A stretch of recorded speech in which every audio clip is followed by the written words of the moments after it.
हृदय आहो राम सुतेको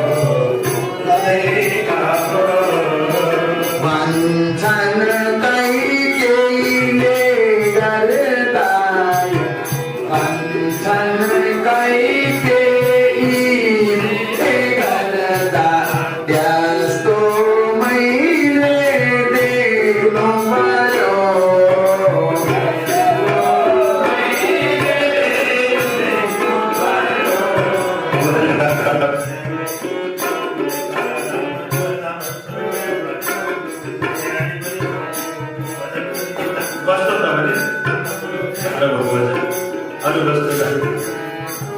घाँसको बिछौनामा लगेर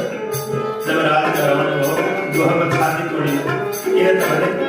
मसँग जे वस्तु थियो त्यसैबाट मैले सेवा गरेँ आफूसँग नभएको वस्तुले म कसरी सेवा गरौँ आफूसँग जे वस्तु थियो त्यसैद्वारा प्रभुको सेवा यो गुहले देखाएको महान कुरा छ यहाँभित्र किन त भने मैले एक दिन देखाउने गरेर के गरौँ म त जङ्गलमा बस्ने वनवासी हो वनवासीको मैले वनवासीकै हिसाबले सेवा गर्नुपर्छ त्यो विचार गरेर जब सेवा गर्नु एउटा पीडा कस्तो भयो त भने जनक नन्दिनी घाँसको शैयामा सुतेको देख्दा हृदय पोडियो छटपटी भयो आज जगत जननी आमा सीता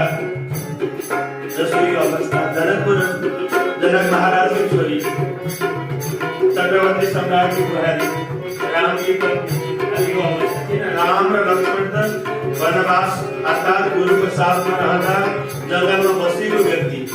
तर सीता त त्यो दुःख भोगेको होइन त्यो दुःख यतिकै छाती ढक्क पऱ्यो भनेर आफ्नो आज त्यही दुःख लक्ष्मण अनि यो प्रकारको अवस्थामा सीताको मैले